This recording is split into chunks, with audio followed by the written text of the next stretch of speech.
அந்த முட்டை தான் இங்க வந்து நிக்குது மக்களுக்காக. வேற எந்த சொட்டையும் வந்து நிக்கல. அனைவருக்கும் வணக்கம். நான் ஒரு நாம் தமிழர் கட்சிக்காரனாக தான் அந்த யூடியூப்பில் வந்து பேசிட்டு வரேன் அப்படிங்கிறது உங்கள் எல்லாத்துக்குமே தெரியும். நான் ஒரு நாம் தமிழர் கட்சிக்காரனாக தான் இந்த காணொலியில் வந்து பேசுகிறேன். பல பேருக்கு வந்து என்ன இப்படி பேசுகிறேன் அப்படின்னு சொல்லி ஒரு நிரடலாக கூட இருக்கும்.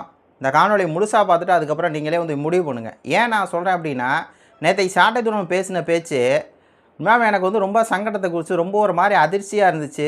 இவரெல்லாம் திருந்த மாட்டாரா அப்படின்னு சொல்லி நம்மளுக்கு வந்து தோணுது. அது ரொம்பவே கஷ்டமாக இருக்குங்க. என்னென்னா, அந்த ஒரு விஷயம் மேகமலை மக்களை வந்து மேகமலை அங்கே இருக்கக்கூடிய அந்த தேனி பக்கம் இருக்கிற அந்த மலையில் 12,000 பேர்த்த வந்து வெளியேற்றணும்னு சொல்லி உச்சநீதிமன்றத்தில் கேரளாவை சேர்ந்த ஜான் கென்னடி அப்படிங்கிற ஒரு தீர்ப்பாயிட்டு வந்தார். கேரளாவிலேருந்து ஒருத்தர் வந்து தேனியில் இருக்கிற மலைப்பகுதி மக்களால் வனவிலங்குகளுக்கு அந்த இதாக இருக்குது, அவங்கள வெளியேற்றணும்னு சொல்லி தீர்ப்பாயிட்டு வந்துட்டார்.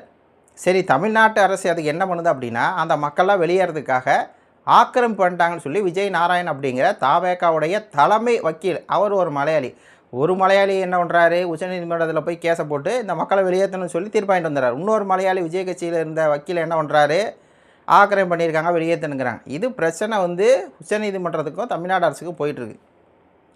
அந்த நேரத்தில் சாட்டை போய் அந்த மக்களுக்காக பேசும்போது எனக்கு ரொம்பவே வந்து ஒரு புரியலை. எனக்கு எதுக்கு சாட்டை பேசணும், ஏன் இவர் திருந்த மாட்டாரா சாட்டையெல்லாம் அப்படிங்கிற மாதிரி தான் இருக்குது.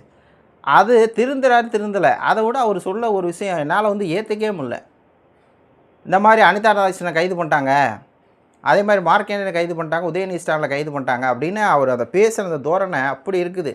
அது மாதிரி என்னையே கைது பண்ணுங்கிறாங்க அப்படின்ட்டு அவர் வந்து அதை என்னையே கைது பண்ணுறாங்கன்னா அவர் வாயை பார்க்குறாங்கன்னா அவர் வாயிலேருந்து சொல்லும்போது நம்மளுக்கு வந்து அதிர்ச்சியாகவும் நம்மளுக்கு வந்து பயமாகவும் இருக்குது. அதில் ஒரு காமெடி வேறு போடுறாப்புல. நான் வந்து பாளையங்கோட்டை சிறையில் தான் வந்து படித்தவன், அதே மாதிரி வேலூர் சிறையில் வெள்ளை அடித்து வாடகைக்கு விட்டவன், பல சப்ஜெக்டில் என்னுடைய சப்ஜெக்ட்டுகளை தான் பாடமாக இருக்குது என் சிப்ஸுன்னு சொல்லி சொல்கிறாப்புல. வடிவேல் காமெடியை நோட் பண்ணி சொல்கிறாப்புல. அந்த ஜெயிலு அப்படின்னு சொல்லி எனக்கு வந்து என்னை இது பண்ணுறாங்க, எனக்கு பிரச்சனை இல்லை, நான் வந்து மக்களுக்காக இருப்போம், எங்களை வந்து ஜீரோ நீங்கள் வந்து ஆக்கிட்டீங்களே, ஜீரோ ஆக்கினாலும் எங்களுக்கு முட்டை கொடுத்தா கூட இந்த மக்கள் ஓட்டு போட்டான்னா கூட அந்த முட்டை வாங்கினா நாங்கள் தான் வருவோம், சொட்டை வரமாட்டாங்க அப்படின்னு அவர் பேசும்போது இந்த 2 பாயிண்ட்டை பேசும்போது நாங்கள் தான் மக்களுக்காக வந்து நிற்போம், நாங்கள் வந்து சிறை போனாலும் பரவாயில்ல அப்படின்னு அவர் பேசுகிறத கேட்குறப்போ உண்மையாலுமே ஒரு நாம் தமிழர் கட்சிக்காரனா இந்த 2026 எலெக்ஷனில் நம்ம பார்த்த விஷயங்கள்லாம் வந்து அப்படி அதனால் நம்மளால் ஏற்றுக்கவே முடியல. எதுக்குங்க போய் மக்களுக்காக நம்ம போராடணும், எதுக்குங்க சாட்டை வந்து சிறைக்கு போகணும், சாட்டை சிறைக்கு போகிறேன் நான் அவர் பேசும்போது எனக்கு காண்டாக இருக்குது. 2 பிள்ளைங்க இருக்குல்ல அவருக்கு, ஒரு மனைவி இருக்காங்கல்ல, அவங்கள விட்டுட்டு சிறைக்கு போகிறாராம். சிறைக்கு போகிறான்னு சொல்கிறத விட அந்த மாதிரியான ஒரு வார்த்தை அவர் வாயிலேருந்து வரும்போது எனக்கு காண்டாகுது. அப்படி போன தடவை திமுக ஆட்சியில் ஒரு சிறைக்கு போனார். ஏன்னா அங்கே இருக்க மலையாளம்லாம் ஆத்தானுக்கும் அப்படின்னு பேசிட்டு தமிழ்நாட்டில் இருக்கவங்க நான் பேசிட்டார். உடனே மலையை வந்து திருடுறாங்க கேரளா அரசு, தமிழ்நாடு அரசு தடுக்கலைங்கிறது பேசினார். கொண்டு போய் கைது பண்ணாங்க. மக்களுக்காக பேசி எதுக்குங்க நீங்கள் கைதாகணும், நாங்கள் லூஸா போய் ஒரு கேஸாக போடுறாங்க, ஒரு இந்த மாதிரி பேசிட்டாரா மக்களுக்காக கைது பண்ணி கொண்டு போயிடுவாங்க. நான் மக்களுக்காக பேசுகிறேன், மலையை காப்பாற்ற பேசுகிறேன்னு சாட்டையை பேசி கொண்டு போய் உட்கார வச்சுருவாங்க. அப்போ தான் குண்டாசை போட்டுருவாங்க. அப்புறம் வீட்டில் இருக்க மனைவி பிள்ளைங்க நாங்கள் அவங்கள விடுங்க, அவங்களும் கஷ்டப்படுவாங்க. எங்களுக்கே எவ்வளோ வேதனையாக இருக்குது, நம்மளுக்கு எவ்வளோ வேதனையாக இருக்குது யோசிச்சு பாருங்கள். சாட்டைக்கும் நம்மளுக்கு என்ன ஒரு கட்சிக்காரங்கிறது தான். அப்போ நம்மளுக்கு எப்படி இருக்குது யோசிச்சு பாருங்கள். அப்போ இவர் வந்து நீங்கள் போன ஆட்சியிலே தப்பு பண்ணிட்டீங்க, சரி அதை கூட விடுங்க, அப்படி நீங்கள் பேசுனீங்க, நாங்களாம் அதை என்ஜாய் பண்ணோம், நாங்களாம் அப்போல்லாம் கூட இன்னும் ரைட்டு, அதை எங்களால் ஏற்றுக்க முடியுது.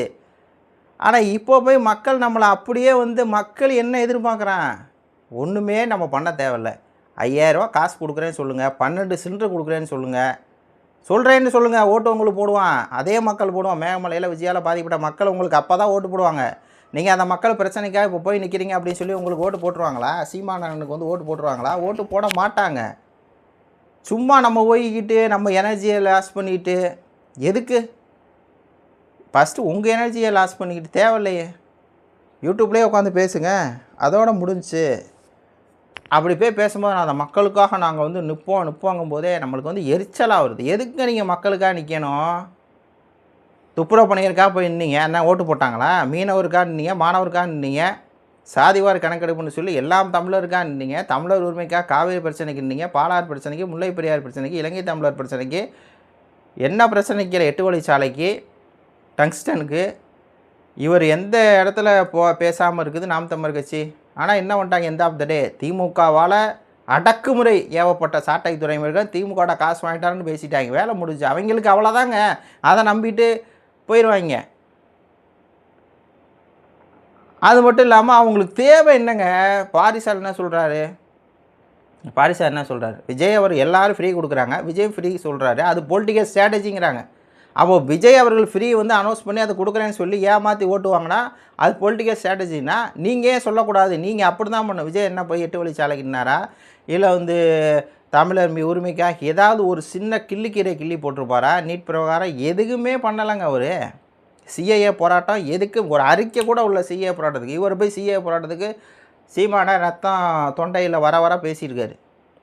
அதெல்லாம் வந்து பண்ணி என்னத்துக்குங்க, சிறுபான்மையினர் ஓட்டு போடுவாங்களா, முஸ்லீம் ஓட்டு போடுவாங்களா, கிறிஸ்டின் ஓட்டு போடுவாங்களா, இல்லை நாடார் தேவர் கோனார்லாம் ஓட்டு போடுவாங்களா, தேவேந்திர வேளாளருக்கா அவ்வளவு பேசணும் அந்த பட்டியல் வைக்கிறதுக்கு. ஓட்டாங்களா, ஓட்டு போட்டாங்களா, போட மாட்டாங்க. நம்ம அப்படி வந்து பிரித்து பார்க்கல, அதெல்லாம் வேஸ்ட்டு. தேவர் கட்சினாங்க, எல்லா தேவரும் ஓட்டு போட்டாங்களா, கிடையாது. எல்லா தேவரும் கொண்டு போய் விஜய்க்கு ஓட்டு போட்டாங்க, எல்லா நாடாரும் விஜய்க்கு போட்டாங்க. அதில் நம்மளுக்கு ஒரு 20 லட்சம் பேர் ஓட்டிருப்பாங்க. அது சுயநலம் இல்லாத சீமான உழைப்பை மட்டுமே இருக்கக்கூடிய எங்களை மாதிரியான ஆட்கள். அப்படி இருக்கவங்கள நம்ம ஏன் அப்படி போகணும் தமிழ் மக்களுக்காக, அப்படிலாம் போகவே கூடாது. போராட்டம்லாம் தேவையில்லை, சிறைக்கு போகிறேங்கிற வார்த்தையே தேவையில்லை, பேசவே தேவையில்லை. யூடியூப்பில் உட்காந்து போடுங்க. யூடியூப்பில் நீங்கள் பேசுனீங்கன்னா அந்த மாதிரி சர்ச்சைக்குரிய வார்த்தையாக இருந்தால் கட் பண்ணி தூக்கிடுவாங்க, வேலை முடிஞ்சு போச்சு. சர்ச்சை இல்லாத வார்த்தையாக விடுங்க, சாட்டையில் வேலை முடிஞ்சிச்சு. அங்கே போனால் பேசணும். இந்த இதிலே வந்து அவ்வளவு விமர்சனத்தை அடுக்கிறாரு மனுஷன். மூளையாக அது வேறு என்னமா அடுக்கிறாருன்னா அது வந்து யூடியூப்பில் உட்காந்தே பேசணும். அங்கே தேவையில்லைங்க. அந்த மக்களுக்காக நம்ம எதுக்குங்க நிற்கணும், காசை கொடுத்தாங்க ஓட்டு வாங்கணும். இன்னும் சொல்லப்போனால் தமிழ் தேசிய அரசியலே பேசுகிறதே வேஸ்ட்டுங்க தமிழ்நாட்டில். இங்கே தமிழன்னா அதெல்லாம் வேலைக்கு ஆகாதுங்க. தமிழ்நாட்டை தமிழன் தான் ஆளணும் அப்படின்னா வேலைக்கு ஆகாது. தமிழ்நாட்டை ஒரு நாம் தமிழ் கட்சிக்காரன் ஆளணுன்னா தான், அதான் இனிமேட்டு கோட்பாடு. நான்லாம் அந்த முடிவுக்கு தான் வந்துட்டேன். தமிழ்நாட்டை தமிழ் ஆளணும். விஜய் அவர்களை தமிழன் சொல்லி தானே பாரிசாலன் எல்லாருமே. நாம் தமிழ் கட்சியில் பிற மொழியாளர்கள், தெலுங்கர்கள், மலையாளிகள், கன்னடர்களுக்கு நிறையா மொழிக்காரங்க சீமான வாய்ப்பு விட்டார். ஏன் கொடுக்குறேன்னா பிரணித்துவ அடிப்படையில் கொடுக்கணும். அது ஒரு ஜனநாயக நாட்டில் இருந்துக்கிட்டு நம்ம வந்து மொழிவாதம் இனவாதம் பேசுகிறோம் அப்படின்றவானுங்க. 5 பேர்த்துக்கு கொடுக்கணும், தெலுங்கர்களுக்கு, மலையாளிகளுக்கு 4 பேர்த்துக்கு என்னமோ. இது வந்து ஒரு அடிப்படை.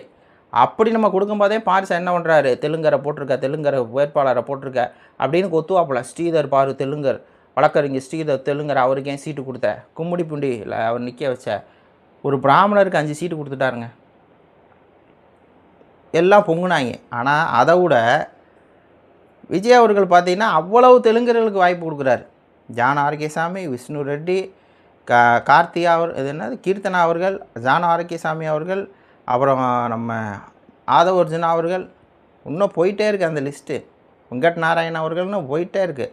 இந்த விஜய் நாராயணன் இந்த வழக்கறிஞர் கூட மலையாளி. இது அவங்க அதெல்லாம் கேட்க மாட்றாங்க. பாரிசால் நல்லவராக இருந்தால் நாம் தமிழ் கட்சி கும்படி போட்டி வேட்பாளரை வந்து அங்கிட்டு இங்கிட்டு ஒரு தெலுங்கர்களை போட்டாங்க, பிராமணருக்கு 4-5 பேர்த்துக்கு கொடுத்துட்டாங்க அப்படின்னு பொங்கினவர் ஏன் இங்கே பொங்கலை?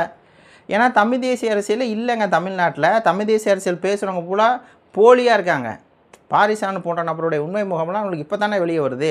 நாம் தமிழ் கட்சியில் மட்டும் பிற மொழியாளர்களுக்கு ஒரு வேட்பாளரை கொடுத்துடக்கூடாது. ஆனால் டிவிக்கேல ஒட்டுமொத்த பேர் இருக்கலாம்.